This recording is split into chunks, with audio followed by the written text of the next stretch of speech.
क्या आप जानते हैं कि field marshal general Ayub Khan, general Yahya Khan, general Zia-ul Haq और जनरल परवेज मुशर्रफ को मार्शल लॉ लगाने, फौजी हुकूमत बनाने और उसे कामयाब रखने में आईनी और कानूनी रास्ते बनाकर देने वाले बैरिस्टर शरीफुद्दीन पीरज़ादा कौन थे? शरीफुद्दीन पीरज़ादा अपने 94वें जन्मदिन के मौका पर कराची में इंतकाल कर गए थे। शरीफुद्दीन पीरज़ादा ने एक इंटरव्यू में कहा था कि उन्होंने कभी किसी फौजी डिक्टेटर की तरफदारी नहीं की है, बल्कि चूंकि वो एक कानूनदान हैं लिहाजा वो सिर्फ कानूनी मुशीर के तौर पर ही डिक्टेटर्स को मदद फराहम करते रहे हैं। क़याम पाकिस्तान के बाद कराची मुंतकिल होकर उन्होंने अपनी लॉ फर्म कायम की और तब के ज़माने में उनका शुमार पाकिस्तान के महंगे तरीन वकला में किया जाता था। कहा जाता है कि शरीफुद्दीन पीरज़ादा ने अपने कैरियर की इब्तदा मुंबई हाई कोर्ट से की थी और ये वही ज़माना था कि जब वो पाकिस्तान के बानी कायद आज़म मोहम्मद अली जना के जूनियर भी रहे। मियां नवाज शरीफ के दूसरे दौरे हुकूमत में जब सदर से असम्बलियों को मुअत्तल करने के इख्तियारात वापस लिए गए तो आईनी दरख्वास्त की समाअत के लिए अदालत ने उन्हीं को ही मुआवनत के लिए तलब किया था। शरीफुद्दीन पीरज़ादा ने इन अख्तियारात को सेफ्टी वाल करार दिया और उसको जारी रखने की हमायत की।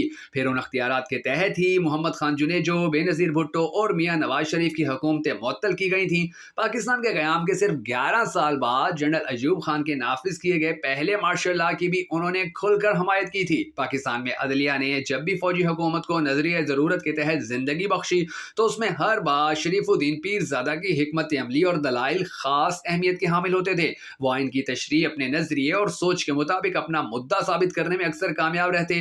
पाकिस्तान के आखिरी फौजी हुक्मरान जनरल परवेज मुशर्रफ को भी जब उन्होंने ही आइनी रास्ता निकाल कर दिया था। शरीफुद्दीन पीरज़ादा ने अपने एक इंटरव्यू में जनरल परवेज मुशर्रफ के साथ पहली मीटिंग का हवाला देते हुए कहा कि इजलास में तमाम जनरल्स मौजूद थे और उन जनरल्स का कहना था कि मार्शल लॉ का ऐलान होना चाहिए। मैं उनकी सारी बातें खामोशी से सुनता रहा और उसके बाद मैंने मुशर्रफ से कहा कि क्या हम अकेले बैठ सकते हैं। दूसरों से अलग होकर मैंने मुशर्रफ को बताया कि अब हालात तब्दील हो चुके हैं और मार्शल लॉ लगाने का फैसला किसी सूरत दुरुस्त नहीं, आपकी हुकूमत सिविल हुकूमत की तरह ही होनी चाहिए।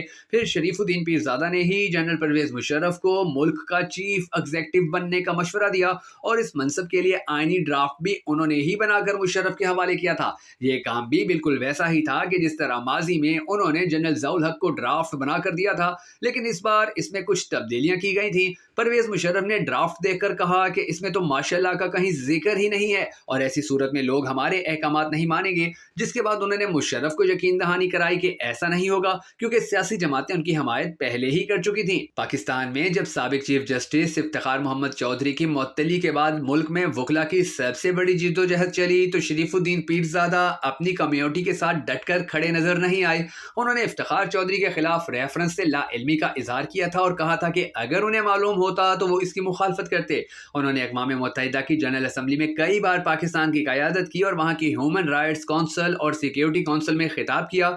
इसके अलावा वो इंटरनेशनल कोर्ट ऑफ जस्टिस के जज और ऑर्गेनाइजेशन ऑफ इस्लामिक कोऑपरेशन के मुंतखब सेक्रेटरी के मनसब पर भी फाइज रहे। शरीफुद्दीन पीरज़ादा पाकिस्तान के क़याम की तारीख, मोहम्मद अली जना की जिंदगी और पाकिस्तान के आइन समेत दीगर मौज़ूआत पर 10 के करीब किताबों के मुसन्निफ भी थे। सीनियर कानूनदान SM ज़फ़र कहते हैं कि शरीफुद्दीन का सियासी और कानूनी कंट्रीब्यूशन ज्यादातर मनफी ही रहा है, लेकिन अब उनके इंतकाल के बाद इस पर बात नहीं की जा सकती। मेरा हमेशा उनके साथ नजरियाती इख्तलाफात रहा था।